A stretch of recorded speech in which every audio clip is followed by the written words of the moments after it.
Со 600.000 евра државата ќе ја помогне реконструкцијата на филтер станицата во Пробиштип.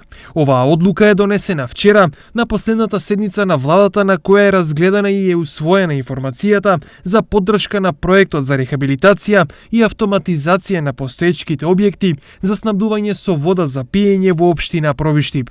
Во исто време е разгледан и прифатен акцискиот план за реализација на овој инфраструктурен проект. Дополнителни 600.000 евра општината обезбеди од владата на Словенија, што значи дека во реконструкцијата на филтер станицата ќе се инвестираат околу 1,2 милиони евра. Впрочем, ова ќе биде и најголемата донација во историјата на општина Пробиштип, со кој ќе се зголеми капацитетот на прочистителната станица и реконструкција на старата пумпна станица во село Ратавица, со што општина Пробиштип ќе добие можност за да обезбеди водоснабдување и во руралните средини.